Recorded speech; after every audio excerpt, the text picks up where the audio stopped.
Good evening. Tonight, I want to begin with something that does not show up in military statistics. It does not appear in satellite images. It is not measured in territory gained or lost. It is courage, not cinematic courage, not the kind that fits into speeches, not the kind that gets medals, but the kind that shows up quietly in kitchens, in hospitals, in train stations, in ruined classrooms, in basements turned into bedrooms, in offices running on generators, in people who wake up every day and choose to continue.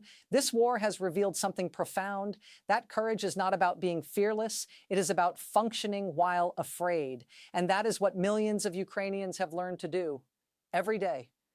When the invasion began, fear was immediate. It was physical. People felt it in their stomachs, in their hands, in their breathing. Phones rang nonstop. Social media flooded. Rumors spread. Traffic stopped, families separated. Nothing prepares you for the moment when safety collapses, when the world you trusted disappears in hours. That first shock reshaped everything, because after that moment, fear never left. It changed form, but it stayed. Fear became routine, not dramatic, administrative. Should I go to work today? Should I take this road? Should I send my child to school? Should I sleep fully dressed? Should I keep documents ready? Life became a series of risk calculations. Every choice carried consequence. Every routine had contingency. This was not heroism, it was management, managing danger, managing anxiety, managing responsibility. Courage became organizational. Fear became routine, not dramatic, administrative. Should I go to work today? Should I take this road? Should I send my child to school? Should I sleep fully dressed? Should I keep documents ready? Life became a series of risk calculations. Every choice carried consequence. Every routine had contingency. This was not heroism. It was management, managing danger, managing anxiety, managing responsibility. Courage became organizational. Wars create myths, heroes without doubt, citizens without weakness, leaders without hesitation. These myths are comforting. They are also false. In Ukraine, courage looked different. People cried, panicked, argued, questioned, broke down, then kept going. Fear and courage coexisted, sometimes in the same moment, sometimes in the same breath. This is what real bravery looks like. It is unstable, human, fragile, and persistent. Doctors operated during blackouts. Teachers taught during shelling. Engineers repaired power lines under threat. Drivers delivered aid near front lines. Civil servants processed documents in shelters. Journalists reported while evacuating families. No one trained for this. They adapted. Professionalism became resistance. Competence became defense. Doing your job well became political act. Ukrainian leaders did not only risk their lives, they risked credibility. They spoke in uncertainty, they admitted shortages, they acknowledged mistakes, they asked for help. This is emotionally dangerous in politics. Vulnerability invites criticism, but it builds trust. And trust is courage multiplied. Russia's leadership avoided vulnerability. They projected certainty, control, strength, but certainty without honesty weakens authority. Over time, people stop believing. Every family became a command center. Who leaves? Who stays? Who fights? Who cares for elders? Who protects children? Who earns money? Who volunteers? Decisions were made under pressure, with incomplete information, with irreversible consequences. Parents made life-altering choices overnight. There is no training for this, only conscience. Millions fled, not from weakness, from responsibility, to protect children, to preserve futures, to survive. Refugees rebuilt lives in foreign cities, learned new languages, found work, sent money home, advocated abroad, carried guilt and hope simultaneously. Leaving was also courage. Staying was courage.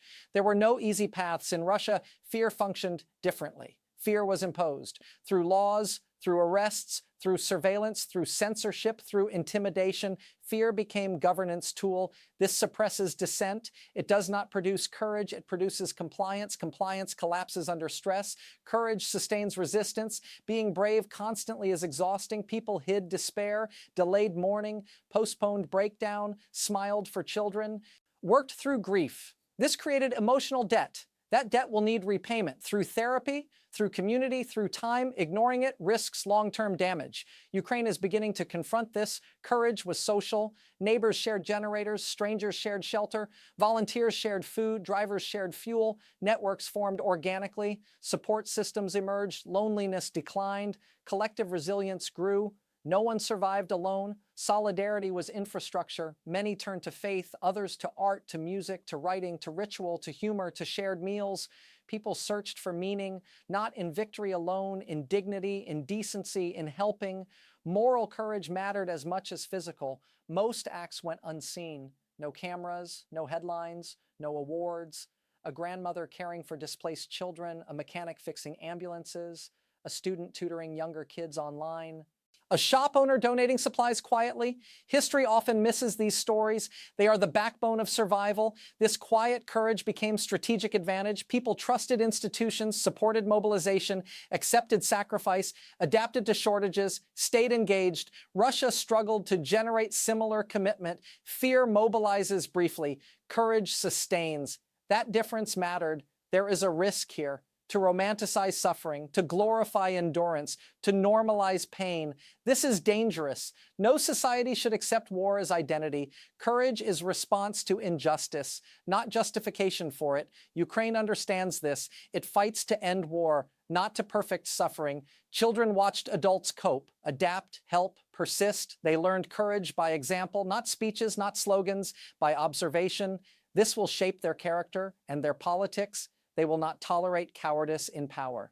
They have seen too much. Allies saw Ukraine's courage. It changed calculations, encouraged support, justified risk, generated solidarity. Courage is contagious. It travels across borders. It inspires commitment. It builds coalitions. This war reveals that courage is not rare. It is widespread, distributed, accessible. It appears when institutions function, when communities connect, when leaders are honest, when people believe they matter. Courage is social product, not individual accident part. I is about recognition, recognizing that this war is not only fought by soldiers, it is fought by nurses, teachers, parents, students, volunteers, engineers, drivers, clerks, artists, grandparents, children, people who never expected to be brave, who became brave anyway, not because they wanted to, because they had to. And tonight, as this war continues, the most powerful force may not be weapons. It may be millions of people choosing every morning to stand up, to work, to care, to help, to persist, while afraid. That is what courage really means. In part 2, we will examine how this culture of everyday bravery is reshaping political expectations, leadership standards, and the future of Ukrainian democracy. Because once people learn their own strength, they never see power the same way again. In part 1, we explored what courage looks like in everyday life. Not the dramatic kind, the durable kind, the kind that functions while afraid. Tonight, we turn to something even more transformative. What happens when fear stops working? Because authoritarian power depends on fear, war depends on fear, intimidation depends on fear. But something unexpected happened in Ukraine. Fear did not disappear. It diminished in political value. It stopped dictating behavior. Citizens did not become fearless. They outgrew fear.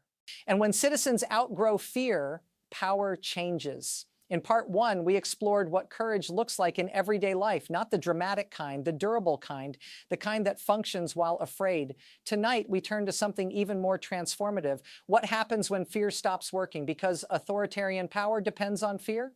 War depends on fear. Intimidation depends on fear. But something unexpected happened in Ukraine. Fear did not disappear. It diminished in political value. It stopped dictating behavior. Citizens did not become fearless. They outgrew fear.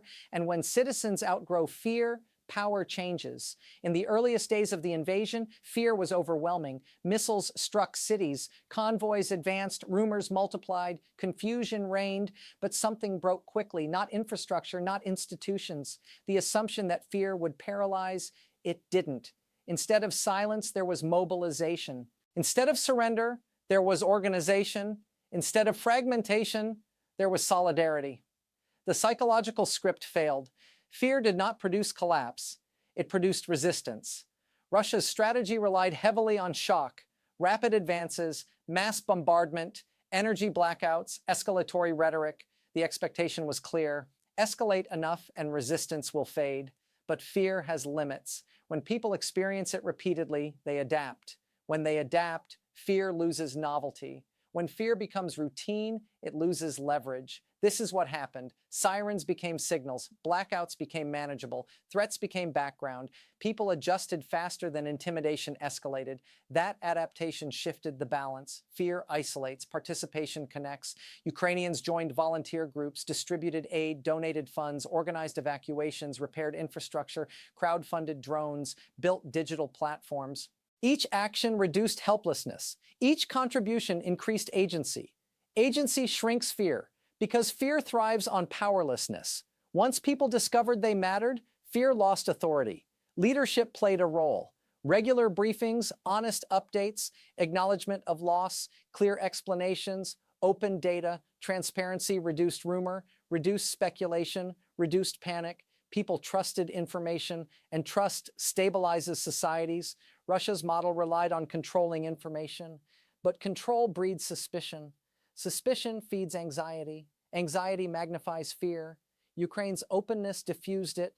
In many wars, civilians flee en masse. Communities dissolve. Social bonds weaken. In Ukraine, displacement happened, but community persisted. Digital groups, neighborhood networks, local governments, volunteer hubs, cultural institutions, even in exile, Ukrainians organized, rebuilt networks, maintained identity. Fear did not dissolve society. It reinforced it. Something else happened. The moral equation flipped. Instead of fearing the aggressor, people began to judge it. Instead of feeling small, they felt indignant. Instead of asking, "How do we survive?" they asked, "How dare they?" Anger replaced paralysis. Indignation replaced resignation. This shift is subtle, but powerful. Moral clarity often neutralizes fear. As fear declined in Ukraine, it intensified in Russia. Laws tightened, speech restricted, mobilization imposed, surveillance expanded. Fear became internal tool. But fear at home does not win wars abroad. It stabilizes narratives temporarily. It does not generate initiative. Citizens comply. They rarely innovate. Over time, fear drains energy. When leaders share risk, fear equalizes. Ukraine's leaders stayed visible in Kiev, near danger, under threat. This mattered. Citizens felt less alone.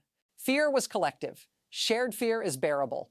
Imposed fear isolates. Over time, courage became normalized. Helping was expected, volunteering common, sacrifice routine. Those who avoided participation stood out. Social pressure reinforced resilience. Communities valued contribution. Fear of social judgment replaced fear of violence. This reoriented incentives. Young Ukrainians grew up in crisis. They saw institutions respond. They saw volunteers succeed. They saw leaders listen. They learned that engagement works. This produces political fearlessness. They will not be easily intimidated by rhetoric or spectacle. They expect accountability, participation, transparency. This will shape post-war politics. Ukraine's resistance inspired allies, demonstrations across Europe, fundraising worldwide. Political leaders took risks. Military aid increased. Sanctions strengthened. Courage became diplomatic leverage. It created moral momentum. There is risk here. When fear recedes, caution can fade, risk tolerance can increase, patience can thin, anger can sharpen. Societies must balance confidence with restraint. Ukraine faces this challenge, managing courage responsibly without recklessness. As citizens outgrew fear, institutions strengthened, courts continued, parliament functioned, anti-corruption bodies operated, media investigated, trust fed engagement, engagement fed performance, performance fed trust. Fear no longer dominated governance, confidence did.